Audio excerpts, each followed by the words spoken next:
Today in the Bomb Mid shop, we have an old Stryker 737 stretcher. You've seen this before. So it came in, wouldn't break.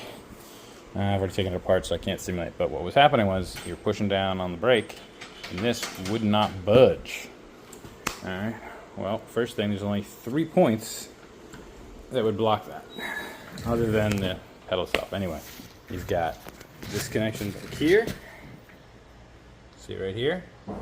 And if you notice, they've all got little pins with roost pins in there, so you can easily pull it out. Same one on that side, and then this guy here for the fifth wheel. Well, easiest thing for me to do, pull that root pin, drop the pin in here, disconnect in this, and then try it. And then suddenly the pedal moves, which tells me the fifth wheel is my issue. I don't need to go crazy, pulling everything apart, examining every little tiny little thing. You got 3 points. 3 possible stop points. So you pull that pin, doesn't do it, put it back in. Pull that pin, still isn't working, put that back in, and you're left with this one. You pull that one, and that one better be it. Because if it's not, you got something else crazy going on. But there it was. And here's your fifth wheel assembly.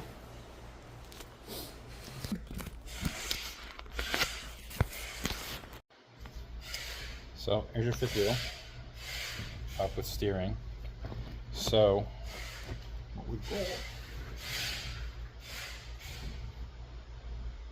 in the assembly. So those arms you saw come off move.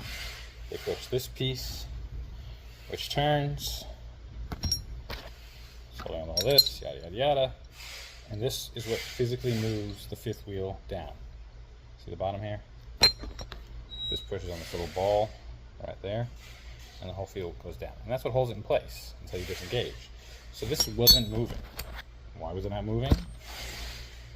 Well, if you look, this is a square over here. So how would this possibly move? Well, this middle piece that also has a square is supposed to easily slide within here. Sits right in there. However, it was cracked, and therefore it expanded enough that instead of moving, it was putting pressure, instead of easily spinning, because there's also buildup of crap and a lack of grease. Some people can clean the damn grease off. Since it was coming apart, it was just pushing against the sides instead of, actually spinning. So it was causing friction instead of, eliminating friction. There you go. It's a mechanical stretcher. Really nothing super hard on these. You've seen the videos of how to take the lift cylinders off. Anytime you're doing these, you should inspect the lift cylinder. Personally, I like to put stretchers on their side so I can see underneath. You get a better view of the undercarriage instead of just holding it up here, which is always annoying. We are using, there you go, toe strap to hold that in place. What else we got?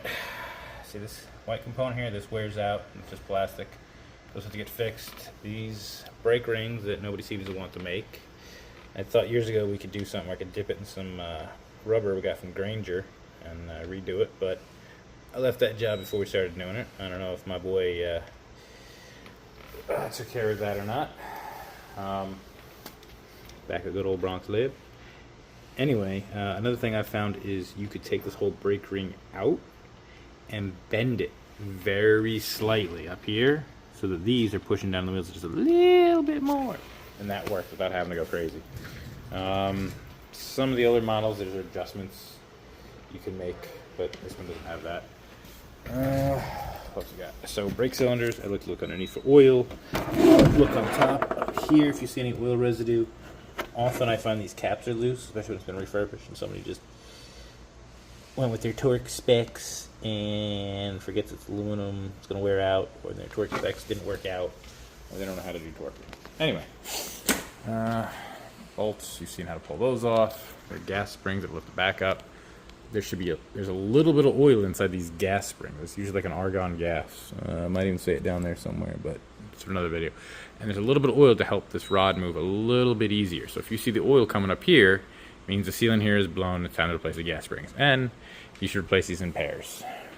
All right, otherwise you're putting, one starts going, you're gonna put undue stress in the second one and you'll just blow it out. So just replace them same time. IV poles wear out, get beaten up. ER staff, thanks a lot. These butterfly pedals down there, Those get broken when people hammer down on them. And the casters do wear out. And you can replace the wheel instead of the entire caster if need be. It's much cheaper and much simpler. Alright. I mean, these I've seen come off. They're just riveted. When replacing lift cylinders on stretchers, important. Just because the service manual says 0753 002 101 is the part number, doesn't mean that's what's on the stretcher itself. Somebody may have repaired it, refurbed it, and just stuck any old lift cylinder in there.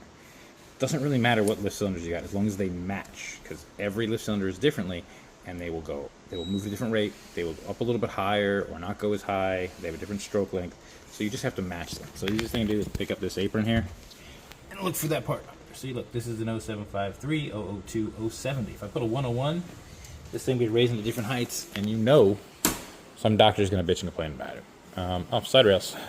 These are pretty good. I don't have too many issues with it. It's not like the other ones with the plastic blue one that breaks every time staff lets people put all their weight on that end. It cracks. That's it. Oversized mattress doesn't really fit here. Not the right mattress. Alright, that's it, kids.